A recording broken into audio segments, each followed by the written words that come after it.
द्रौपदी से हुई थी भूल, इसीलिए उसका चीरहरण हुआ था। मित्रों, अगर इस विषय पर जानना चाहते हो तो इस वीडियो को अंत तक जरूर देखें। तो चलिए मित्रों, जानते हैं द्रौपदी की ऐसे कौन सी गलती हुई थी जिसलिए उनको भरे राज दरबार में चीरहरण हुआ था।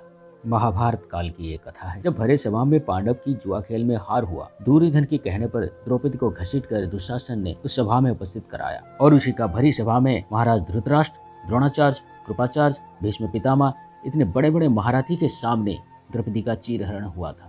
ये बहुत बड़ी लज्जा का विषय है। ये पूरे नारी समाज के लिए, एक नारी की सुरक्षा के लिए प्रश्न चिन्ह बन गया था। जिस तरह द्रौपदी का बड़ी बेरहमी के साथ किसी भी नारी समाज या किसी भी नारी के लिए बहुत बड़ी अपमान भरी बात रही है। उस घटना के बाद द्रौपदी कई दिनों तक चिंतित और शोक में पड़ गई थी। फिर एक दिन द्रौपदी ने वासुदेव श्री कृष्ण से पूछती है, हे वासुदेव, ऐसी मेरी कौन सी गलती थी जिसके कारण मुझे आज इतनी लज्जित होना पड़ा? मुझे कृपया बताएं, नहीं तो मैं कभी अपने आप को क्षमा नहीं कर पाऊंगी। तब कृष्ण भगवान द्रौपदी को कहते हैं, हे पांचाली, तुम्हारी इसी जन्म का कोई गलती नहीं। तुम्हारी ये गलती पूर्व जन्म का, जो आज इस भरी सभा में तुम्हारा गलती का दंड विधान हुआ।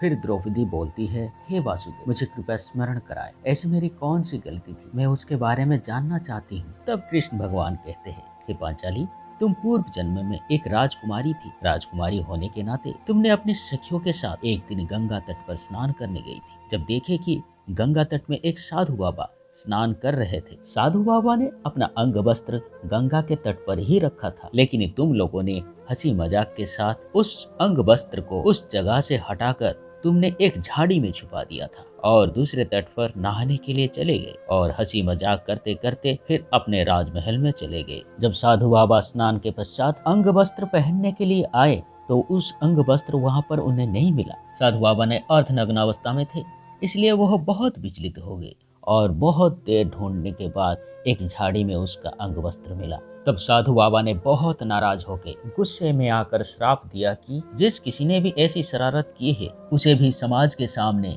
वस्त्र हरण पर अपनी इज्जत के लिए लज्जित होना पड़ेगा। इसी श्राप का ही फल था पांचाली, आज तुम्हें ये समाज के सामने लज्जित होना पड़ा था। मित्रों, ये कहानी हमें क्या सिखाती है? ये कहानी हमें सिखाती है कि किसी को भी अपने स्वाभिमान पर मजाक मजाक में किसी को भी परेशान नहीं करना चाहिए। अगर करते भी हो तो तत्क्षणात उसको वो सच्चाई के साथ अवगत रहना चाहिए। मित्रों, ये वीडियो आपको कैसा लगा? अगर अच्छा लगा है तो इस वीडियो को एक लाइक और एक शेयर जरूर करें और ऐसे ही कृष्ण भगवान की ज्ञानवर्धक बातें जानने के लिए हमारे चैनल को जरूर सब्सक्राइब करें। धन्यवाद।